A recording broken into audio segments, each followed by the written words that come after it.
मैं बात कर रहा हूँ एससीओ समिट 2025 की। दोस्तों सोचिए, चीन का शहर टियानजिन, जहाँ पूरी दुनिया की नजरें टिकी हुई हैं। यहाँ इकट्ठा हुए हैं एशिया के सबसे बड़े दिग्गज। मंच पर भारत, रूस और चीन एक साथ, और कैमरे के सामने वो पल जब प्रधानमंत्री नरेंद्र मोदी ने पुतिन को गले लगाया और शी जिनपिंग से हाथ मिलाया। तस्वीरें सोशल मीडिया पर आग की तरह फैल गईं और हर कोई यही पूछने लगा, क्या ये तीनों मिलकर डोनाल्ड ट्रंप को चुनौती देने वाले हैं? अब यहाँ समझिए असली खेल। मोदी जी ने जब पुतिन को हक किया और शी जिनपिंग से हाथ मिलाया, तो ये सिर्फ फोटो ऑप नहीं था, ये एक मैसेज था। मैसेज अमेरिका को कि भाई साहब, अकेले टैरिफ लगाकर दुनिया को डराने का जमाना चला गया, अब एशिया भी एकजुट हो रहा है। और यही तस्वीर सबसे ज्यादा परेशान कर रही है ट्रंप को। आपको याद होगा, ट्रंप ने अभी हाल ही में भारत पर 50% तक के टैरिफ लगा दिए थे। मतलब साफ है, वो चाहते थे कि इंडिया दबाव में आ जाए। लेकिन एससीओ समिट ने साबित कर दिया कि इंडिया दबाव में आने वाला नहीं है, बल्कि उल्टा, अब भारत अपने पुराने और नए दोस्तों के साथ मिलकर अमेरिका को जवाब देने की तैयारी में है। और अब आते हैं चीन के राष्ट्रपति शी जिनपिंग पर। भाई साहब, इनका स्टाइल ही अलग है। बिना नाम लिए सीधे इशारों में कह दिया, बुलिंग वर्ल्ड ऑर्डर अब नहीं चलेगा। साफ है, ये तंज था डोनाल्ड ट्रंप पर। मतलब चीन ने सीधे मंच से अमेरिका की नीतियों पर हमला बोल दिया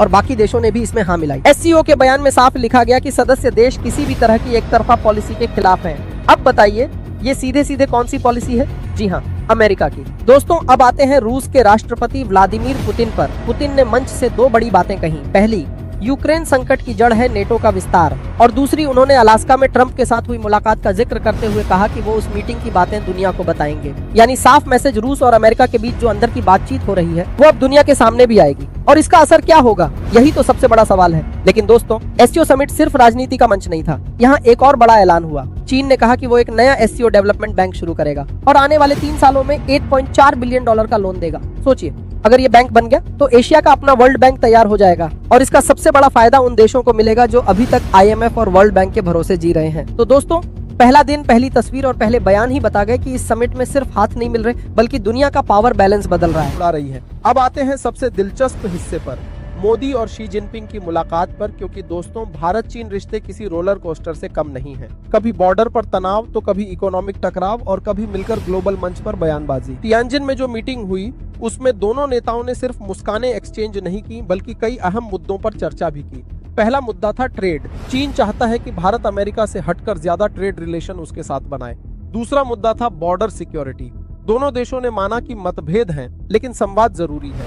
और तीसरा मुद्दा वो था ग्लोबल पॉलिटिक्स। यहाँ मोदी और शी दोनों ने इशारों में ये मैसेज दिया कि अगर अमेरिका एक तरफा दबाव बनाएगा तो एशिया के देश मिलकर जवाब देंगे। अब आप सोच रहे होंगे, क्या भारत और चीन फिर से दोस्त बन जाएंगे?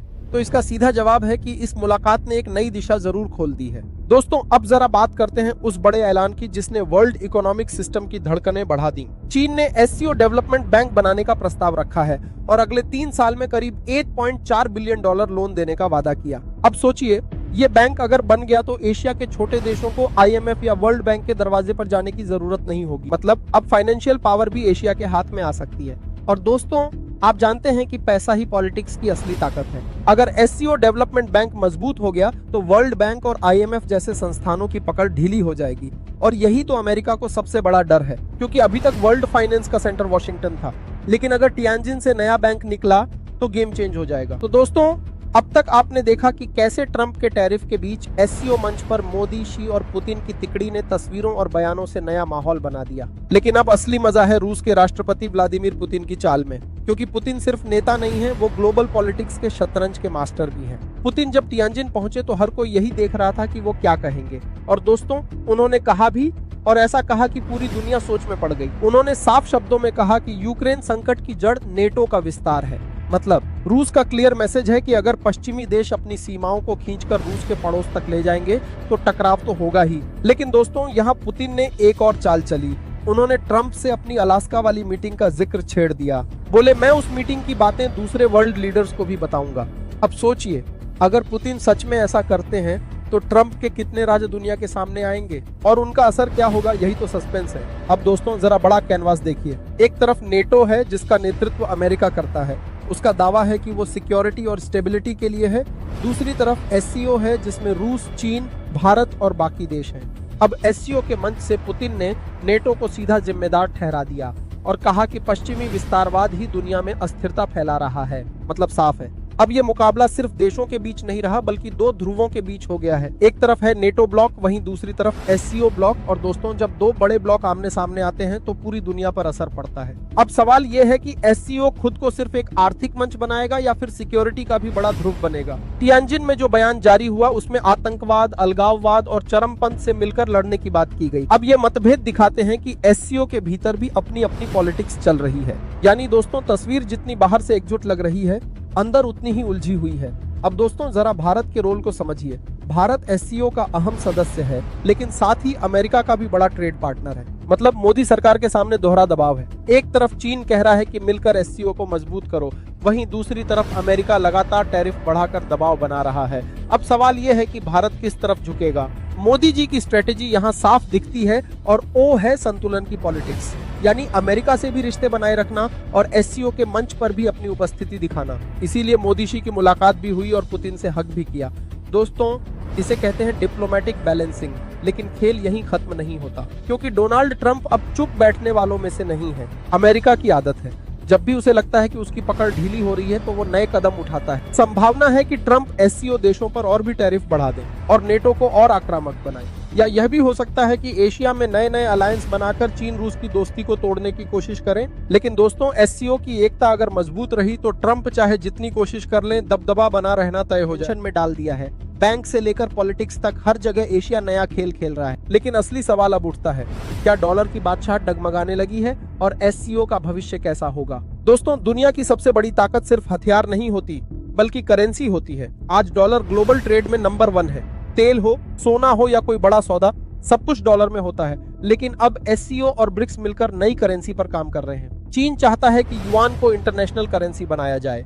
रूस चाहता है कि डॉलर को बाईपास करने के लिए नया सिस्टम बने। और इंडिया भी डिजिटल करेंसी के जरिए अपनी पकड़ मजबूत करना चाहता है। अगर SCO बैंक और ब्रिक्स बैंक मिलकर ट्रेड को डॉलर से हटाकर किसी दूसरी करेंसी में करने लगे तो दोस्तों, डॉलर की पकड़ ढीली पड़ना तय है। और यहीं से शुरू होगी असली जंग, डॉलर बनाम नई करेंसी। यानी अब फाइनेंस ही पॉलिटिक्स का असली युद्ध क्षेत्र है। अब बात करते हैं SCO के भविष्य की। दोस्तों, SCO ने शुरुआत की थी एक सिक्योरिटी मंच के तौर पर, लेकिन अब ये धीरे धीरे इकोनॉमिक और पॉलिटिकल पावर सेंटर बनता जा रहा है। भारत, चीन, रूस, पाकिस्तान और बाकी सेंट्रल एशियाई देश मिलकर ऐसा ब्लॉक बना रहे हैं जो जनसंख्या में दुनिया का लगभग आधा हिस्सा कवर करता है। अगर ये ब्लॉक मजबूत हो गया तो दोस्तों, UNO और नेटो जैसी संस्थाओं की पकड़ कमजोर हो सकती है और ये दुनिया की पॉलिटिक्स में सबसे बड़ा बदलाव होगा। अब दोस्तों, सवाल ये है कि अमेरिका क्या करेगा। इतिहास गवाह है कि अमेरिका कभी भी अपनी पावर को आसानी से किसी और के हाथ में नहीं जाने देता। तो साफ है, आने वाले दिनों में अमेरिका और SCO देशों के बीच सीधी टक्कर देखने को मिल सकती है। अमेरिका शायद नए नए ट्रेड वॉर शुरू करेगा